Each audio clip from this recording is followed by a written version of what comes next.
Welcome to life. आशा करते हैं कि आप सभी ठीक होंगे। हम सब लगातार आप सबके लिए प्रार्थना करते रहते हैं। और सचमुच परमेश्वर अच्छा है, जिसने हमको सुरक्षित रखा है और ज़रूर रखेगा। उसके प्रॉमिसेस, उसकी प्रतिज्ञा और आमीन है। और अद्भुत बातें उसके वचन में लगी है। तो जैसे आज वचन की ओर आ रहे हैं हम, और इस समय आओ हम अपनी आंखें बंद करें। इस समय एक मिनट के लिए प्रभु के पास देखें, विश्वास करें कि इस वचन के द्वारा परमेश्वर हम सबके जीवन में कुछ न कुछ कार्य ज़रूर करेगा। तो और अपनी आंखें बंद करें। प्रभु, हम धन्यवाद करते हैं यीशु मसीह आपके सुंदर वचन के लिए, जो बहुत ही अद्भुत है, जो जीवित है, जो हमें प्रोत्साहन लाता है, हमें सामर्थ्य देता है, हमारे जी में जी लाता है और हमें जीने के लिए प्रोत्साहित करता है और चमत्कार भी करता है और जीवन है उसमें। हम आशीष मांगते हैं इस वचन के द्वारा। आज जो वचन ला रहा है उसके द्वारा सबके जीवन में आशीष हो। यीशु के नाम से प्रार्थना करते हैं, आमीन। तो द लाइफ, जैसे हम चेंबूर में उत्पत्ति का सीरीज चालू किया है कुछ हफ्तों से, और कुछ 4 या 5 या 6 प्रचार अभी तक हुए हैं उत्पत्ति के बारे में। तो उसी के जो सीरीज है उसमें से मैं प्रचार करने वाला हूँ। तो अभी तक हमने देखा है कि जैसे हम उत्पत्ति पहले अध्याय से देखा है कि उत्पत्ति पहले अध्याय में परमेश्वर ने इस संसार की सृष्टि की, पृथ्वी की सृष्टि की, अलग अलग चीज़ें बनाई। उत्पत्ति 2 में हमने देखा कि परमेश्वर ने मनुष्य की सृष्टि की और उसी के साथ साथ मनुष्य के लिए सेवकाई, मनुष्य के लिए एक जिम्मेदारी यहाँ पर दिया, उसके लिए एक पार्टनर, हेल्पर बनाया। हम देखते हैं उसी के साथ साथ जैसे आगे बढ़े तो हम देखें कि उत्पत्ति 3 में किस तरह से शैतान सर्प के द्वारा आकर पाप लेके आए, और जो मनुष्य बहुत ही अच्छे बनाए थे उसमें पाप आया। और वही उत्पत्ति 4 में उसका ही भाग हम देखते हैं कि जैसे आदम और हवा के 2 जो बच्चे हैं, हाबिल और कैन, और उनके जीवन में हम पाप का परिणाम देखते हैं कि किस तरह से हाबिल जो परमेश्वर के सामने भेंट लाता है, कैन परमेश्वर के सामने भेंट लाता है, लेकिन परमेश्वर को हाबिल का भेंट पसंद आता है। और क्योंकि उसका भेंट अच्छा था, पहला था, लेकिन जो कैन का भेंट था वो सबसे जो बचा कुचा वो चीज़ लाया था, और प्रभु को पसंद नहीं आया है, प्रसन्न नहीं होता परमेश्वर। लेकिन उसमें हम देखते किस तरह से जो कैन है उसको गुस्सा आता अपने भाई की ओर, और बहुत ही कपटी तरीके से वो उसको बाहर लेके जाकर उसका खून करता। महेश भाई ने पिछली बार चेंबूर में ये प्रचार किया था और आपने सुना होगा।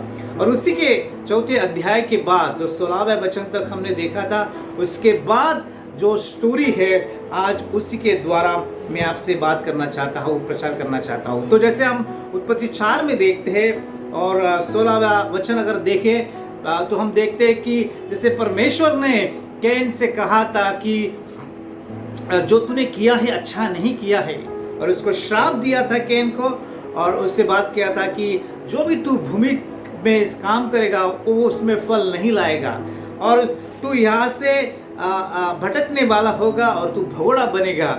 और जब ये बात करने के बाद हम जानते हैं कि 16वें वचन लिखता है, 4:16 में लिखता है कि कैन जो है परमेश्वर की उपस्थिति से वहाँ से निकल गया।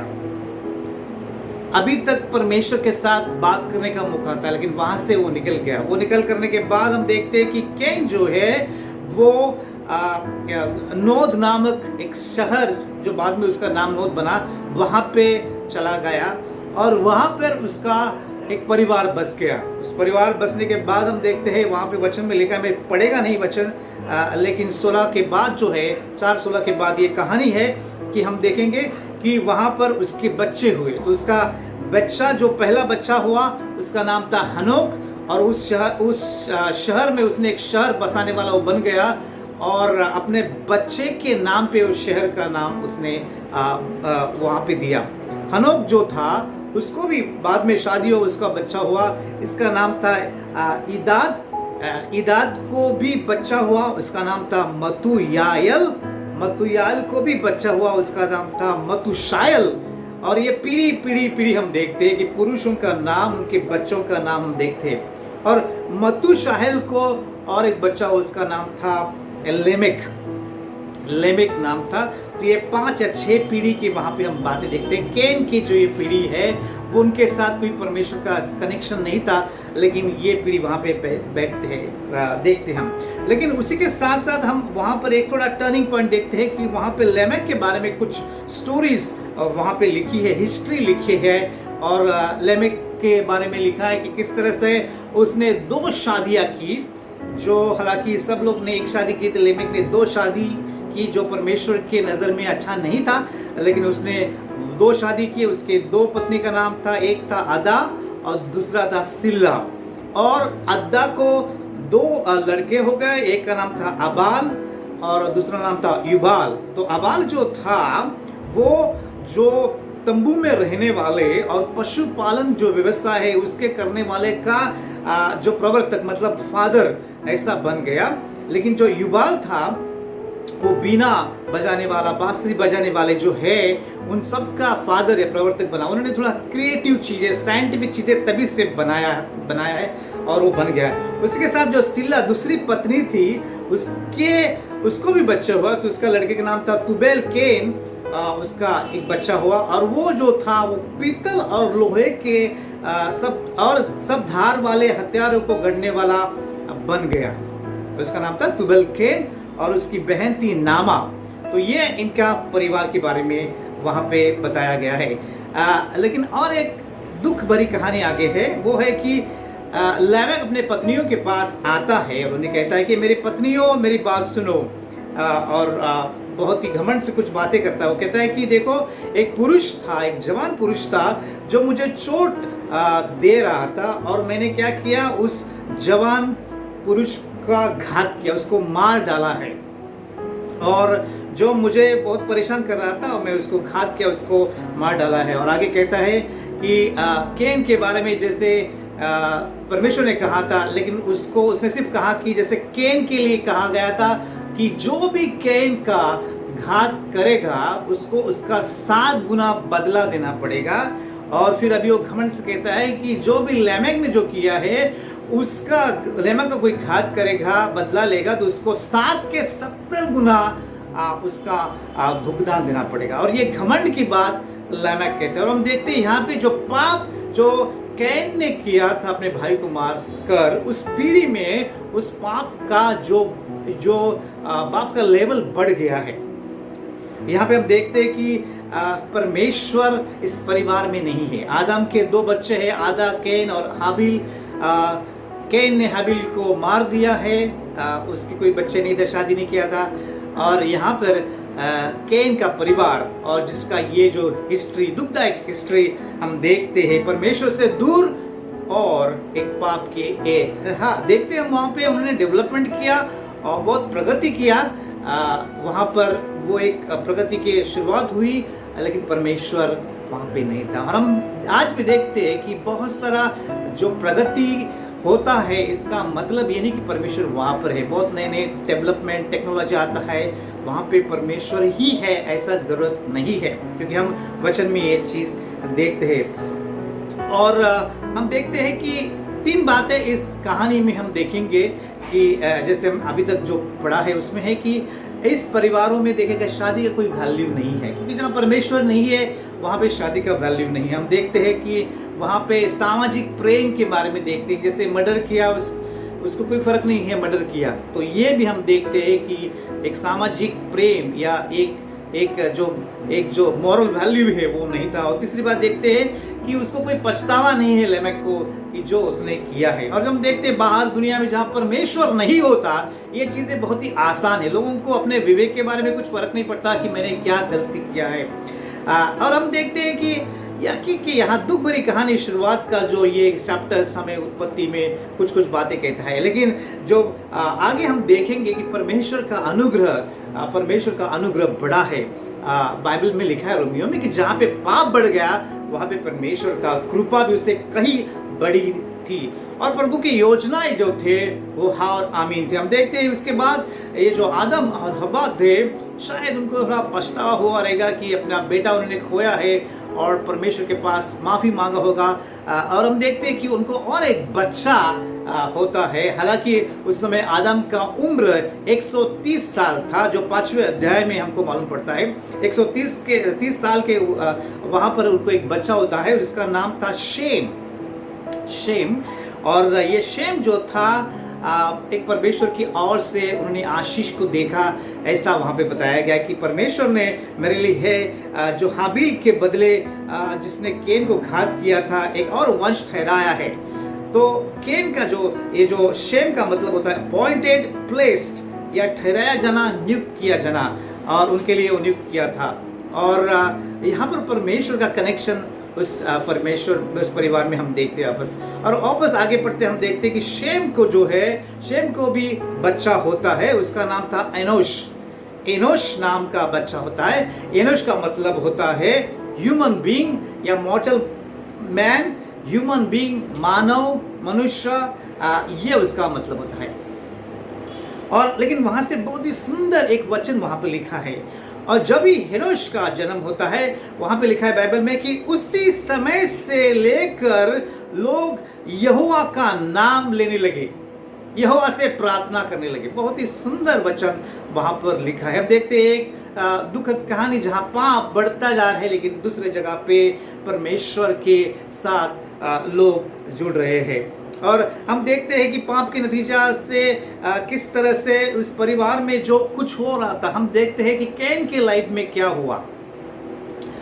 और आगे चलकर हम देखते हैं कि कैन के जो वंशावली है उसका कोई जिक्र नहीं है बाद में, लेकिन जो शेम है जो उसके बारे में हम देखते हैं आगे, उसका नाम है, उसके घर के नाम है। 3 बातें हम देखेंगे यहाँ पर, बहुत ही सुंदर तरीके से देखेंगे कि इस स्टोरी से जो अभी तक जो मैंने कहा है उसमें पहला स्टोरी हम ये देखेंगे कि कितना महत्वपूर्ण है माँ बाप को जो अपने बच्चों के लिए एक उदाहरण छोड़ना।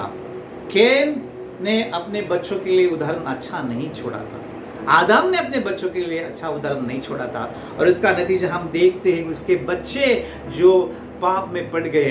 वहाँ पे हम देखते हैं जो चुपके से चीज़ें कैन ने किया था, वहाँ पे आगे चलकर लेमेक और शायद और लोगों ने भी किया होगा। आगे बताते हैं हम 5वें अध्याय में कि पाप इतना बढ़ गया है तो उसका लेवल ही नहीं है। और ये हम देखते हैं तो हमारा जीवन कितना इम्पोर्टेंट है कि हम जो कुछ करते हैं वो उसका असर अपने बच्चे करते हैं। हम जो बोलते हैं, बच्चों को सिखाते हैं, उसे कई ज़्यादा हम जो करते हैं, जो विश्वास करते हैं, जो बातें करते हैं, जैसे हमारे प्रैक्टिकल एक्ट है, उस तरीके से हमारे बच्चों के या हमारे वंश पर उसका असर होता है। और यिर्मयाह में एक वचन लिखता है कि परमेश्वर हजारों पर करुणा करता है, परंतु पूर्वजों के अधर्म का बदला उसके बाद उसके वंश के लोगों को भी देता है। जो हमारा करुणा करता है जरूर, लेकिन जो पाप का बदला भी परमेश्वर करता है। ये पहली बात हम यहाँ पे देखते हैं। दूसरी बात देखते हैं कि परमेश्वर विश्वास योग्य है, जो प्रॉमिस परमेश्वर करता है वो जरूर पूरा करता है। वहाँ पे हम देखते हैं 3 अध्याय में जिस तरह से आदम और यहोवा ने पाप किया था, और परमेश्वर ने सांप जो शैतान है, आदम और यहोवा तीनों को श्राप दिया। और वहाँ पर जब परमेश्वर जो सर्प था उसको श्राप दे रहा था, तभी उसने श्राप दिया था कि ये जो स्त्री है, उस स्त्री के वंश और तेरे बीच में एक बैर उत्पन्न मैं करूंगा, और ये जो इसका वंश से निकलेगा वो तेरा सर कुचलेगा। ये जो स्त्री के लिए, ये जो आदम, ये जो सर्प जो है, उसके लिए परमेश्वर ने श्राप दिया था। और हम देखते हैं कि यहाँ 2 बच्चों के द्वारा वो उनकी नहीं हुआ, लेकिन परमेश्वर ने आदम और हवा को तीसरा बच्चा शेम दिया। और हम देखते हैं कि आगे चलकर अगर हम यीशु मसीह की वंशावली देखें, उसका शुरुआत शेम से होता है। हम देखते हैं उसका वंशावली में अब्राम, और उसके पहले नोहा है, नोहा, अब्राम, दाऊद, ये सारे हम देखते हैं। और यीशु मसीह का जन्म उसी वंश में होता है। बहुत ही इंपॉर्टेंट है। दुनिया में कहीं भी इतना डिटेल वंशावली कहाँ पे लिखा नहीं, लेकिन बाइबल हमें ये डिटेल्स बातें करती है। हम देखते हैं यीशु मसीह दुनिया के लिए एक बहुत बड़ा ब्लेसिंग लेके आया, लेकिन उसका बाप या हम सब का बाप शेम है। बिकॉज आगे चलकर हम देखते हैं कि जो नूह था, उस समय सारे जो लोग थे वो उनको परमेश्वर ने 40 दिन 40 रात जो बारिश था उसमें वो मर गए थे, लेकिन यही सिर्फ नूह का परिवार बचा था। और नूह का जो पिता का पिता ये शेम था। तो ये हम यहाँ देखते परमेश्वर का अनुग्रह, उसका जो प्लानिंग था उस शेम के द्वारा हम पूरे करते हुए देखता है। और देखते हैं कि परमेश्वर यीशु मसीह का जन्म उस वंश में होता है, जो हम सब के लिए और दुनिया के लिए अनंत काल के लिए बड़ा आशीष का कारण है। परमेश्वर का पुत्र जो हमारे लिए मर गया। लेकिन तीसरी और बहुत इंपॉर्टेंट बात हम देखते हैं वहाँ पर, ये पहली बार वहाँ पे हम देखते हैं उस समय कि जब भी हनोश जो है उसका जन्म होता है, लोग परमेश्वर से पुकारने लगे, प्रार्थना करने लगे, आराधना करने लगे। देखो कितना महत्वपूर्ण है। हनोश का मतलब होता है एक मॉर्टल मनुष्य, साधारण मनुष्य, कमजोर मनुष्य, कमजोरी। उन्होंने अनुभव किया हम कमजोर हैं, हमें परमेश्वर की जरूरत है। ये आप और मेरे और सब के लिए बहुत ही इम्पोर्टेंट लेसन्स है कि जब हम अपनी कमजोरी को अनुभव करते हैं, हम जानते हैं हम खुद की ताकत से अपना जीवन नहीं जी सकते, खुद की ताकत से आगे नहीं बढ़ सकते, हमको परमेश्वर की जरूरत है, हमको परमेश्वर को पुकारना है। और वहां पे देखते वो परमेश्वर को पुकारते थे। कितना अद्भुत है परमेश्वर को पुकारना। बाइबल कहता है कि भजन संहिता 145:18 में कहता है कि जितने यहोवा को पुकारते हैं, अर्थात जितने उनको सच्चाई से पुकारते हैं, उन सभी के निकट वो रहता है। और भी वचनों में लिखा है कि वो उनकी सुनता है, उनके साथ में वो रहता है। देखते केन के परिवार के साथ वो वहां पर नहीं था, लेकिन शेम के परिवार के साथ परमेश्वर था।